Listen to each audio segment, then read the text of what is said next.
You know how World War I always gets boiled down to that one gunshot in Sarajevo? Archduke Franz Ferdinand gets popped. The alliance dominoes fall, and boom, millions are dead in the mud. But what if I told you the real spark wasn't a bullet? A handful of bankers, huddled in smoke-filled rooms from London to New York, signed off on loans worth billions in today's money loans that turned a Balkan squabble into the bloodiest mess humanity ever cooked up. And the kicker. Stick around, because by the end you'll see why your history textbook skipped this, and how it echoes in every war debt we pay today. All right, let's rewind to 1914. Europe's a powder keg. Nationalism is raging. Militaries are flexing. And yeah, that assassination lights the fuse. But peel back the propaganda posters and you'll find something far more sinister. A financial arms race that had been brewing for decades. I'm talking empires drowning in debt from gobbling up colonies, the gold standard creaking under industrial greed, and a web of secret treaties that weren't about borders. They were about bottom lines. Picture this: Britain and France, the old guard, sitting on massive colonial halls in Africa and Asia, sucking in raw materials like rubber and oil to feed their factories. But their leveraged the hilt debts from endless imperial adventures are piling up.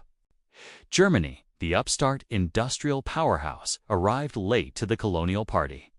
They're desperate for scraps in Morocco and the Middle East to fuel their steel mills.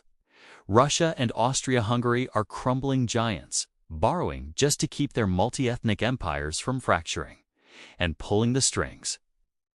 Not kings or kaisers, but the merchant banks of the City of London. Rothschilds, Barings, Morgan's lending at rates that would make a loan shark blush. By 1914, the global economy was a fragile web tied to the gold standard. Every nation's currency is backed by bullion, meaning one hiccup in trade or tariffs, and gold flows out like blood from a wound. Imperial rivalries weren't just ego trips, they were economic lifelines. Britain blocking German ships in the North Sea? That's not Navy games. That's starving Berlin's exports and crashing their banks. And here's the mind-blower we're unpacking today. These financial feuds didn't just make war inevitable, they financed it. From J.P. Morgan's $500 million lifeline to the Allies, which tipped U.S. neutrality, to Germany's desperate gold grabs from its own allies. But wait, did these bankers know what they were unleashing? Or was it just business? Hang tight. The receipts are coming, and they're wilder than you think. The big reveal. One loan that changed everything is buried deeper than a trench. Let's start at the root. Imperialism wasn't some noble quest for glory. It was a cash grab, plain and simple. By the late 1800s, Europe's great powers had carved up Africa like a Thanksgiving turkey. Britain snatched Egypt and South Africa for cotton and gold. France dug into Indochina for rubber. Germany elbowed in late with Tanganyika and Namibia for phosphates. Why? Their factories were belching smoke 24/7, churning out steel rails and rifles. But they needed cheap resources to keep profits fat. Colonies meant free-ish labor, locked-in markets, and raw stuff shipped back to Manchester or Berlin. But here's the rub, and it's a doozy. Building these empires wasn't cheap. Railways through jungles, forts and deserts, wars with locals who didn't fancy being colonized, all on the government's dime, which meant borrowing big from private banks. Britain, the sun never sets champ, owed billions in bonds by 1900. Much of it to the titans of the city, Rothschilds with their web-spanning Paris to Vienna. Barings, who just survived their own Argentine debt fiasco. And J.P. Morgan across the pond, eyeing Europe like a kid in a candy store. These weren't public loans. They were sweetheart deals, collateralized by future colonial taxes. France's North African push left Parisian bankers like Credit Lyons sweating over Ottoman-style debt administrations that basically turned empires into ATMs for lenders. Germany felt the squeeze hardest. United only in 1871, they were playing catch-up. Their navy budget ballooned to rival Britain's. while colonies like Togo barely paid for themselves. By 1913, Berlin's external debt hit 20 billion marks, funneled through the Reichsbank and private houses like Deutsche Bank. And Russia. Tsar Nicholas was borrowing from French banks to arm against the Ottomans, racking up 6 billion francs in bonds that made St. Petersburg a puppet on Paris's string. These weren't sideshows, they bred paranoia. Kaiser Wilhelm II wasn't just paranoid about encirclement. He was staring at bankruptcy if Britain choked his African trade routes and the banks. They loved it. More tension meant more loans, higher interest. By 1914, Europe's economy was a house of cards, each king holding a mortgage from the same lenders. But how did this tip into total war? Enter the gold standard, the invisible handcuffs that turned rivalries into do or die. Okay, deep breath. Time to talk about the gold standard. Sounds boring, like something from an econ textbook, but this was the financial doomsday machine that locked Europe into war. Since the 1870s, every major power has pegged its currency to gold.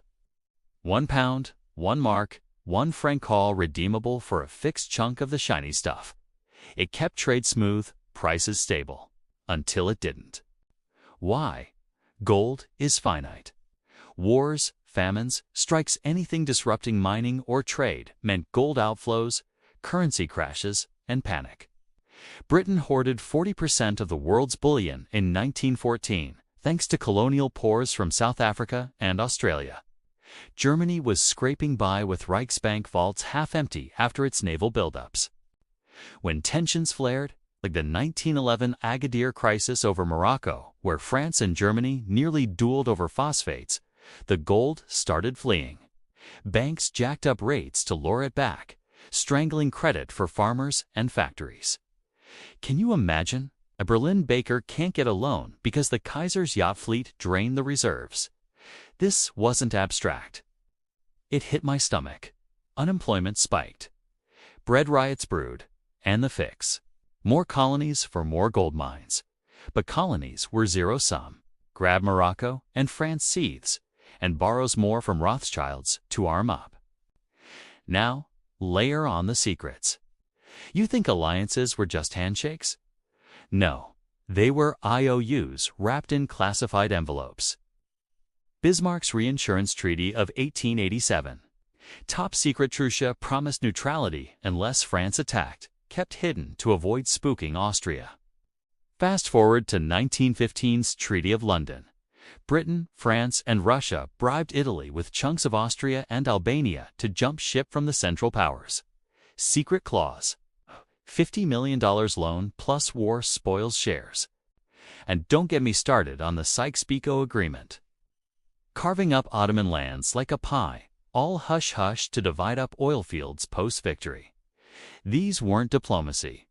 They were venture capital for carnage, with banks underwriting the bonds. Germany, boxed out, turned inward lending to Austria-Hungary, grabbing 71% of their debt by 1918 and stripping their gold vaults bare. It was parasitic finance. Berlin bankrolled Vienna's war machine while siphoning bullion to plug its own holes. The emotion hits hard here. Millions marched to die. But it was gold clerks in Frankfurt calling the shots. And if you're feeling that righteous anger, bubbling good because we're at the midpoint. And here's where it gets really twisted. One American banker steps in with a loan so massive it doesn't just fund the war. It forces a neutral giant to pick a side. What was it, and who pulled the trigger? You won't believe the name. All right, cliffhanger, payoff. Enter J.P. Morgan Jr., the Wall Street colossus who turned neutrality into a punchline. When war erupted in 1914, America was supposed to sit it out. Wilson preached peace. The public yawned, but Morgan, he smelled profit. From day one, his firm became the Allies' personal shopper. $3 billion in munitions, food, steel, all funneled through J.P. Morgan & Co. as exclusive agent. That's over $80 billion today, folks. Then came the single 1915 loan, $500 million to Britain and France. The biggest foreign bond issue ever. Rothschilds chipped in from London, wiring funds to keep Paris afloat. Why risk it? Neutrality be damned. Morgan's partners knew a German wind meant defaulted debts. By 1916, Britain was bankrolling everyone. Italy's full tab, 2/3 of France and Russia's gold reserves drained. Overseas investments pawned. Private credit maxed. It's gut-wrenching, isn't it? Letters from the front, talk of mud and mates lost.